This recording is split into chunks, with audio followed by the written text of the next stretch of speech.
what do you look for in a life partner? What do I look for in a life partner? Hey, question is, am I even looking for a life partner?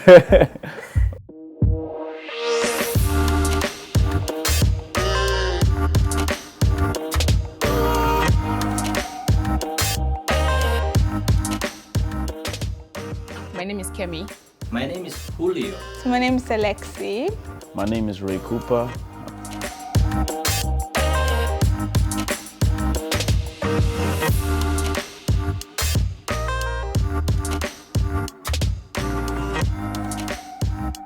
So what do you look for in a life partner?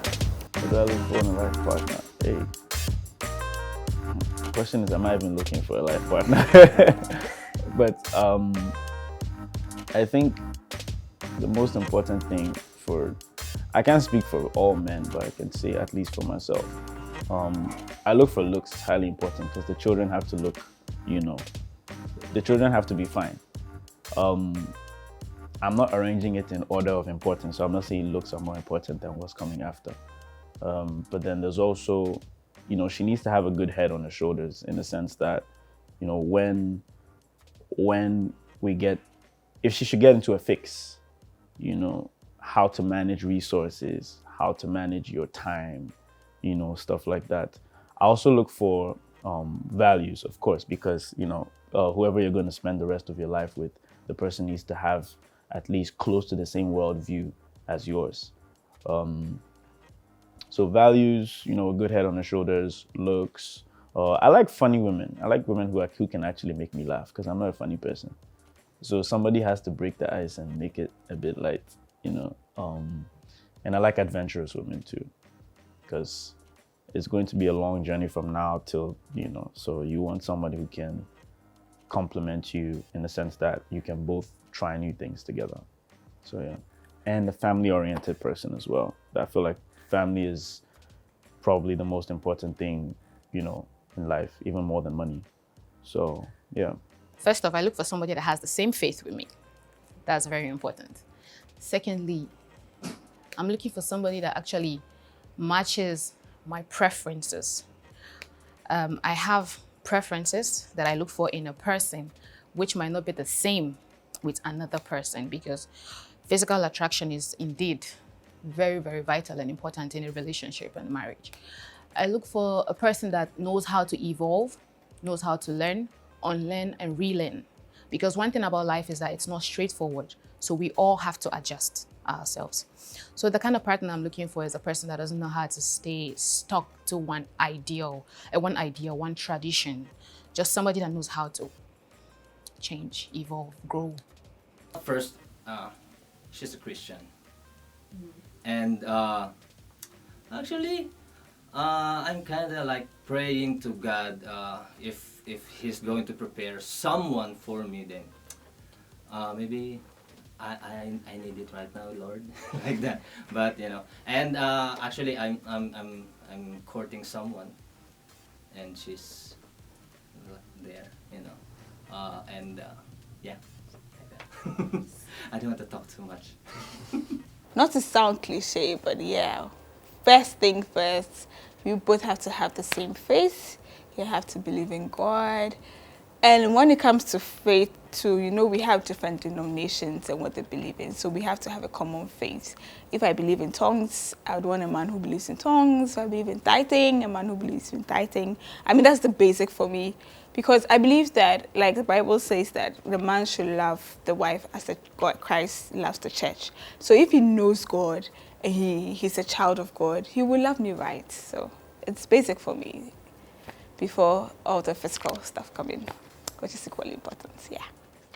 Okay. I want to know your thoughts on a couple of things. Okay. The first one, what do you think about interfaith relationships? Like, should or can Christians date outside the Christian faith? Interfaith relationship. One thing I have to say about this is that the impact or the consequences of interfaith relationship is actually generational. And I'm saying this from experience because my parents were of different religion. upon coming together, they believed, oh, we are in love, so I can change for the other person. And long story short, my dad became a Christian. And I was born like 1998. A couple years later, family drama, and they were like, no, my dad has to go back to being a Muslim. And my mom is like, you know what, I'm in this with you, so I can become a Muslim too. Forgetting there's a child in the middle that is being impacted by their actions, their decisions, and everything. So growing up, I went to church. Getting to 12, 13, 14, I was expected to go to the mosque and pray as a Muslim. And it was drastic. I don't know if they saw it was drastic, if the change was really, really impactful. I don't know if they noticed, but up until now, when I turned 18, I decided to go to church and give my life to Christ. Up until now, I still fight some things that we'll talk about another time. But interfaith relationship is very, very dicey. I think there are people out there that has successfully dated people with different religions and they've made it work. But the question is, did you make it work for yourself only and forget about your children? Is it working for your children? I've never really had this conversation with my parents before, but I already told myself that there's something that I would never do, is to make the same mistake they did. And I don't know if they even consider it a mistake. But for me, interfaith relationship is, I think I wouldn't do it. I can say, should they? No. Should they? No. Can they? Yes. I think that it's possible for a relationship to work despite the difference in in faith. But then I think there's somewhere in the Bible where it says that if you're, don't quote me on this, but I think it's somewhere along the lines of, if one person is saved in a marriage, the one who is saved sanctifies the marriage. I think it's in one of the letters of Paul. The one who is saved sanctifies the marriage. If the person does not want to live with you in peace, then you have the option to leave. But then, in that moment, it's better to stay in the marriage and, you be the Christ in the marriage, sort of. So I think it's very possible. It's very possible. But I don't think people should go around trying to change people like, oh, this person is not from my faith, so I'm going to love them until they love my faith. Like, I don't think that works. It's a delusion. Like, just stop.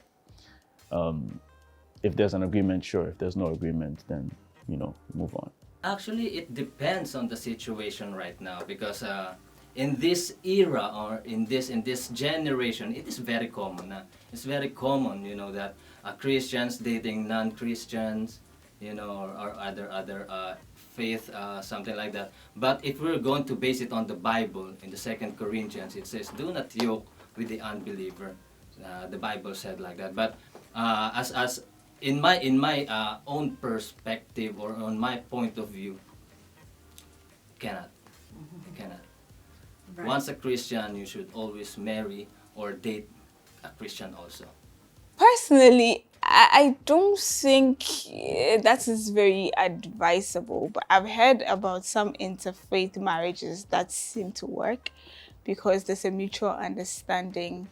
But I think it's just better when you're with someone with the same faith to avoid certain problems. You have kids, then you don't know, is my child going to church, or my child is going to the temple or going to the mosques? I feel it confuses the child, and you have to have common values as a family. So I'd rather not.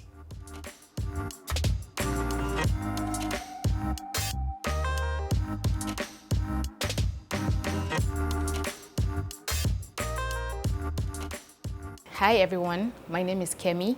Keep watching Dominion TV. My name is Ray Cooper, and keep watching Dominion TV.